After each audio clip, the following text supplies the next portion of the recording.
नमस्कार मित्रांनो, एकेटेक मराठी या यूट्यूब चॅनलवर आपले स्वागत आहे. मित्रांनो, आजच्या व्हिडिओमध्ये आपण आर टी प्रवेश प्रक्रियेविषयी एक मोठी नवीन अशी अपडेट आपण आजच्या व्हिडिओमध्ये पाहणार आहोत. तर यामध्ये मित्रांनो, राज्यामध्ये आर टी प्रवेश प्रक्रियेच्या पहिल्या टप्प्याला सुरुवात झालेली आहे. याविषयी संपूर्ण माहिती आपण आजच्या व्हिडिओमध्ये पाहणार आहोत. तत्पूर्वी मित्रांनो, चॅनलवर जर पहिल्यांदा आला असाल तर व्हिडिओला एक लाईक आणि चॅनलला सबस्क्राईब करायला विसरू नका. तर चला तर मित्रांनो, व्हिडिओला सुरुवात करूया. तर मित्रांनो, इथे पाहू शकता की राज्यामध्ये आर टी प्रवेशाच्या पहिल्या टप्प्याला सुरुवात झालेली आहे. तर काय आहे सविस्तर माहिती इथे पाहू शकता. राज्याच्या शालेय शिक्षण विभागातर्फे शिक्षण हक्क कायद्यान्वये आर टी 25% आरक्षित जागांवरील प्रवेश प्रक्रियेतील पहिल्या टप्प्याला सुरुवात करण्यात आलेली आहे.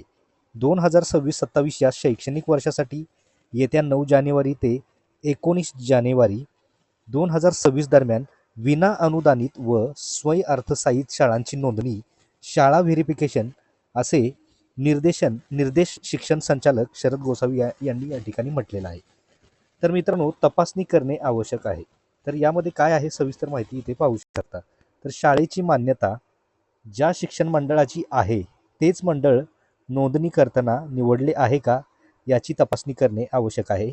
उदाहरणार्थ, राज्य मंडळाची मान्यता असलेल्या शाळेने केंद्रीय मंडळाची नोंदणी करू नये अशी सूचना देण्यात आलेली आहे, असे प्राथमिक शिक्षण संचालक कार्यालयाच्या वतीने सांगण्यात आलेले आहे.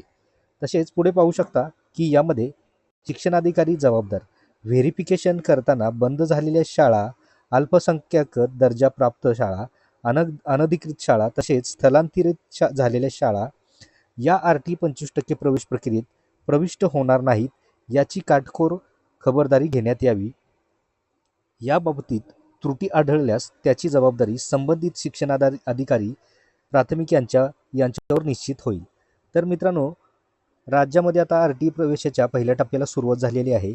याविषयी मोठी अपडेट आपण आजच्या व्हिडिओमध्ये पाहिलेली आहे की ज्यामध्ये आता शैक्षणिक वर्षासाठी येत्या 9 जानेवारी ते 19 जानेवारी 2026 दरम्यान विना अनुदानित स्वयंअर्थसहाय्यित शाळांची आता नोंदणी आणि शाळा व्हेरिफिकेशन निर्देश शिक्षण संचालक शरद गोसावी यांनी या ठिकाणी म्हटलेलं आहे.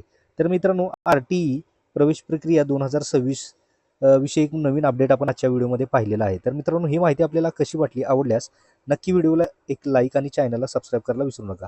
तर भेटूया मित्रांनो अशा पुढच्या नवीन व्हिडिओमध्ये, नवीन अपडेटमध्ये. धन्यवाद.